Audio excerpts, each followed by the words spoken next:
বন্ধুরা, সকাল সকাল উঠে পড়েছি ঘুম থেকে। আরও অনেকক্ষণ আগে উঠেছি। তো সব ব্যথা, গা হাত পা। কাজ করা অভ্যাস নেই তো, ঘরের জন্য করতে হচ্ছে। মানে কাজ করা বলতে এইসব ইট বাওয়া, মাটি বাওয়া এইসব তো আমরা করি না, আমরা রান্না বান্না করি। তো এইসব কাজ করে সব গা হাত পা ব্যথা হয়ে যাচ্ছে। তো দেখো এই ঘরটা জানলার লেভেল পর্যন্ত হয়ে গেছে। এই যে ঘরটা, মানে এবারে জানলা হবে। এই ঘরটা জানলার লেভেল হয়ে গেছে। আর এই ঘরটা যেটা আমরা থাকতাম, এই ঘরটা এখনো জানলার লেভেল পর্যন্ত হয়নি।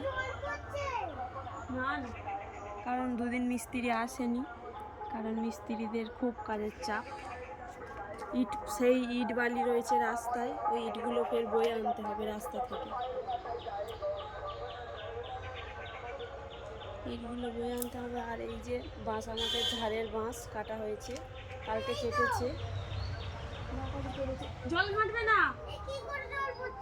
জল ঘাঁটবে না, রেখে দাও।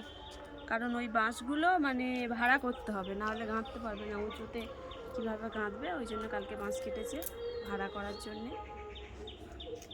তো ওটা পাইপ লাগানো, ওই জন্য জল পড়ছিল। তো শুধু কাজ আর কাজ করতে হচ্ছে। মিস্ত্রিরা করছে, কিন্তু আমরাও করছি একটু হেল্প করার জন্য, মানে যাতে একটু তাড়াতাড়ি। কি হলো? আরে সব সময় বিরক্ত করে, শুধু থাকে বলে কোলে নাও। একই হাতে ব্যথা, হাতে ব্যথা, আবার যদি এত বড় ছেলের কোলে নিতে হয় তাহলে কেমন হয়। এক্ষুনি আবার ইটগুলো বইতে হবে।